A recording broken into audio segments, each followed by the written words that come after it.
I didn't expect the podium to be a little shorter than I was. I'd take my shoes off, which would be appropriate in here, but y'all would have to evacuate, so I'll keep them on. So allow me to share with you a very closely guarded Morrison family secret.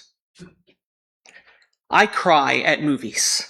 It doesn't matter if I'm in the movie theater or if I'm sitting on my couch, I cry.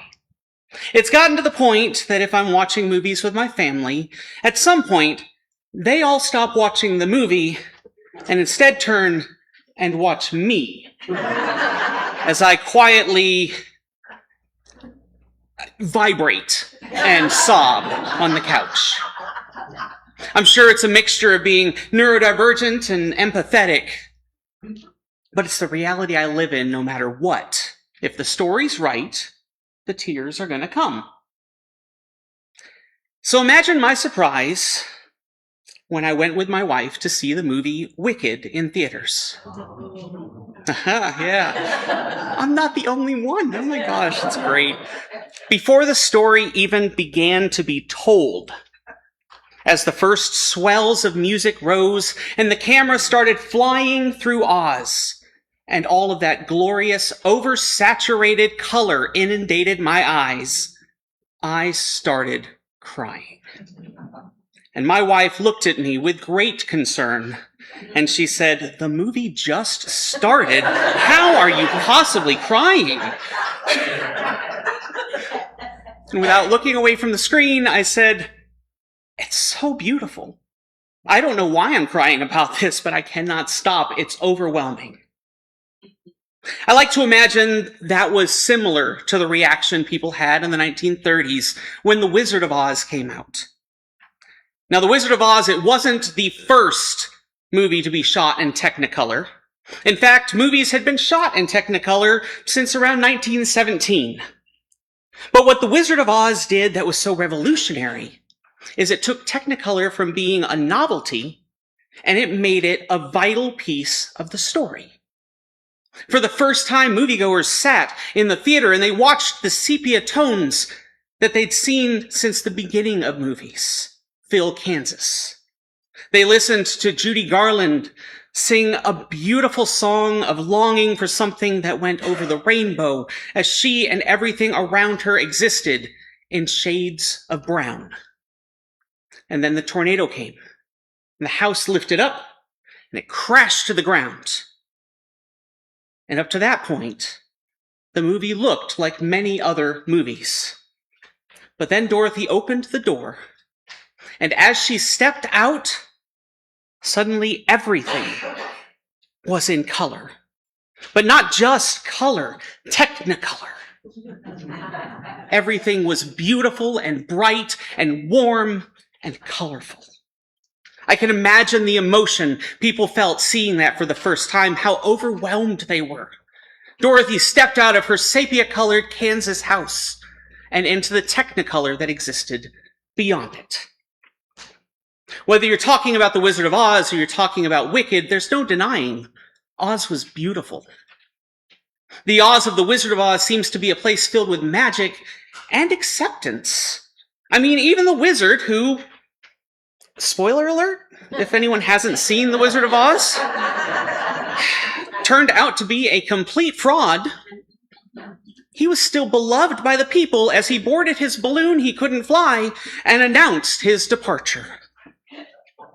And at the end of the movie, okay, no spoilers. It's a movie from the 30s. If you haven't seen it by this point, you live in Kansas. At the end of the movie, when Dorothy finds herself back in Kansas, she was being gaslit to believe it was all just a dream, even though she knew in her heart how real that truly was. And I don't know about you, but I always felt bad for her. She left this beautiful, colorful place full of music and laughter and a horse of a different color to get back to the safety and security of her closet. Of Kansas. where everything was much more tame, much more black and white. And then no one believed her when she told of the land of Oz. For many of the people celebrating this month, and especially celebrating here in Topeka over the last week, we've had the Dorothy experience. Many of us grew up with the black and white or the sepia colors, and at some point we stepped out into the Technicolor beyond the borders. I look out at the congregation today, and honestly, it's almost as breathtakingly beautiful as the crowd in the Emerald City. During June, it can sometimes be easy to forget that our view of this beautiful world is not the only view. It's not even the overwhelming worldview. There are many that see the world in black and white, and there are those for whom sepia is the natural tone of things. This past weekend, there was a group that came to the Pride celebration at Evergy Plaza.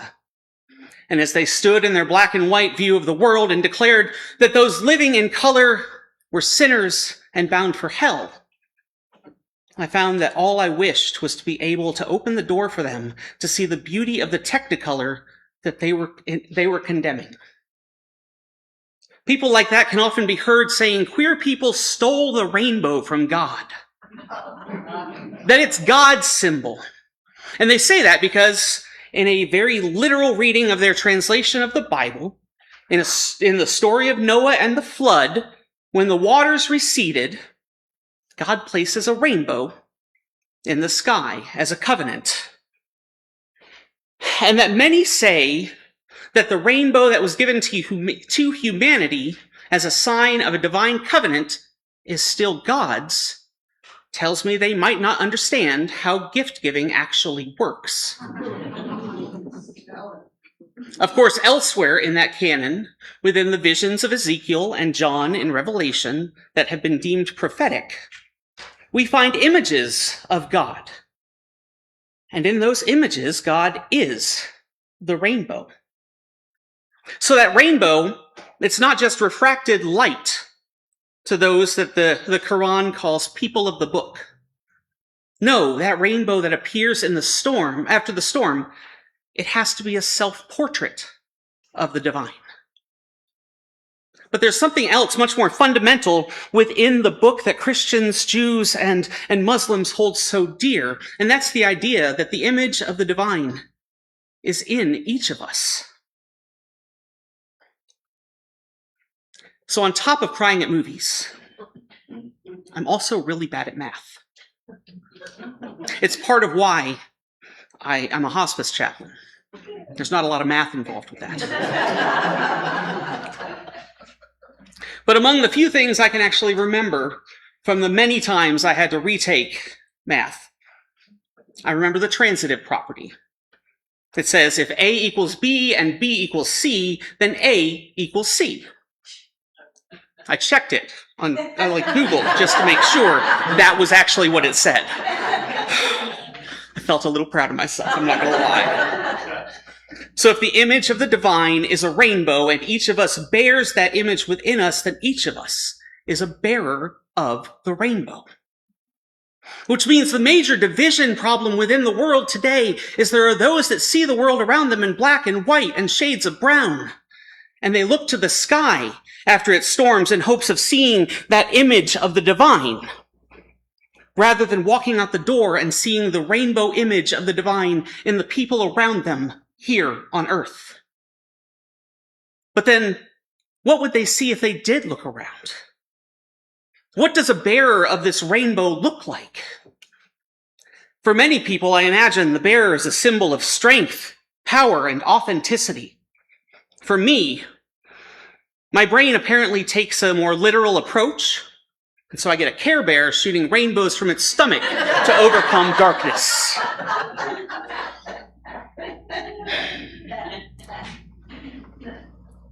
I feel that the credit for that may go to my ADHD and my overactive imagination. But as literal as my mental image might be, it at least aligns with the expected function of a bearer of the rainbow, to bring light and color to dark places. And while it may be interesting to picture in your mind what a bearer of the rainbow looks like, the truth is, what your mental picture of a bearer of the rainbow looks like matters much less than who you believe is worthy of being a bearer of the rainbow. Because there's nothing anywhere that indicates a bearer of the rainbow is only one of us. In fact, numerous religious texts would seem to indicate that all of humanity are bearers of that divine image. And that includes the people that love us and the people that hate us. That's not something we like to talk about very often. The people that hate us are part of the rainbow. To see the divine requires not just the diversity of skin tones and ethnicities and queer experiences and genders, it requires the diversity of ideas and beliefs as well. And believe me, I speak from experience when I say that sometimes it's far easier to other those we disagree with than it is to accept how alike we truly are. I'll be right back. I need some water. I'm sorry.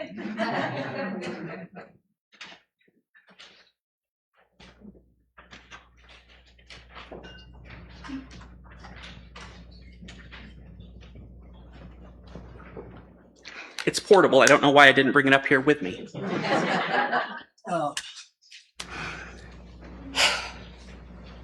At the age of 13, I became Southern Baptist. I was exposed to purity culture and all of its wonderful patriarchal, traumatic teachings. I experienced altar calls and guilt. I experienced the pressure to conform to the church's vision for me. And I was exposed to an idea it was my job to judge other people and save their souls to keep them from suffering in hell. I was taught loving your neighbor meant telling them they were going to hell, but that there was a way they could be saved from eternal damnation. And in the Bible that I received from my grandmother as a gift from my high school graduation, I had 2 verses underlined. Both of them reminded me that I was an abomination. So you can imagine my confusion when my mom's best friend, while I was in high school, was a gay man. She loved him dearly. They were constantly together, and he was always at our house. He and my mother drove from Texas to South Carolina to watch me graduate from advanced individual training in the Army. They drove from Texas to Kansas to see me as Tony in West Side Story in Leavenworth. And when I married my wife, more years ago than I'll name, he came with her and my sister to the wedding. He was her absolute best friend. And I asked her one day if she thought he was going to hell, and she said yes. But she prayed each and every day he would repent and turn away and be saved from it. The disjointedness of that perplexed me to no end. Now, my mom has come around on a lot of different things, including that and my queerness. But that one part of my life exposed me to a very real truth. While there are certainly people out there that label people in the queer community as confused and mentally ill or worse, there are others who scream at pride that people are going to hell, not out of hatred, but out of love born of a bad theology. If you can tune out the words being spoken and instead look solely at the motivation they have for speaking the words, you often find their motivation is love for us. For some of them, you hear things like hate the sin and love the sinner. And there are others for whom love is simply saying, no, the person is still doing what I think is a sin, so my job is to try and make them turn from that sin. So being a bearer of the same image that is within them, but being out here in the Technicolor, means that you and I have an obligation to love them as much as they love us. We have an obligation to not pick and choose which neighbors we love, but just to love our neighbors. It's not something easy. It's easier to ignore those that express hate and disdain for you, or just shout them down or drown them out, than it is to love them. But that's what comes with the gift of a life in Technicolor. You see, you get a more colorful form of life and love, but if you don't actually seek an enlightened life within that Technicolor, then all you're doing is existing within it. And the beauty of this life is that it should call us to more than just existence. I said earlier I felt bad for Dorothy the first few times I watched The Wizard of Oz because she had to leave the beauty of Oz and go back to the sepia tones of Kansas.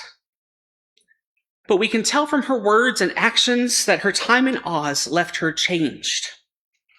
She didn't return to to Kansas the same person that she was. She left with a more embodied rainbow. And that should be the goal for each and every one of us. Live daily with that embodied rainbow. Though it definitely seems that hiding or dimming it feels a little safer every day recently. Within my wallet, I have a driver's license that says I'm male. I've watched as clinics and professionals that worked at the VA and specialized in my care are no longer tasked with that because the department no longer exists. I've watched as this government has worked to make the real world I exist in more and more sepia-toned. They've tried to remove the diversity and the color that makes this world such a beautiful place, to desaturate the Technicolor of an authentic life. But that's why it's important we embody our rainbow and don't just exist within it. Because they can force me to carry around inaccurate documentation. They can force me to use whatever bathroom. They can force me to do a lot of things.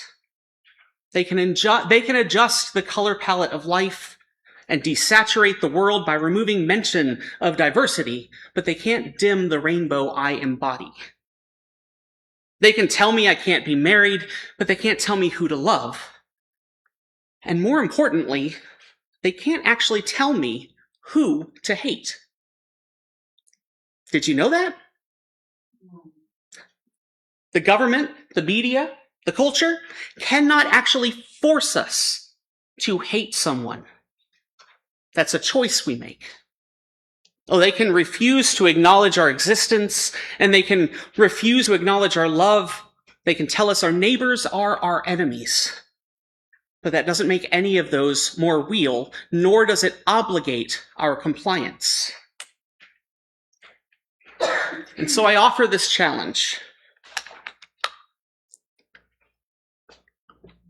As we look to the end of another Pride Month, let us finish this so we're not simply existing within the borders of June, but live and breathe throughout the entire rest of the year. I mean, we exist the entire rest of the year. I do. I guess I don't know about all of you. I won't speak for you. Our rainbow should be embodied the entire rest of the year as well. Dorothy may have looked like Kansas, but she sounded like Oz, because she lived embodying her rainbow from the time she left. When you encounter hate, counter it with love. Don't let the love in your rainbow be a gimmick that you see only around you in June. Instead, embody it. Let it enhance your story. Within this sepia-toned world, be a beacon shining your rainbow, only now in Technicolor.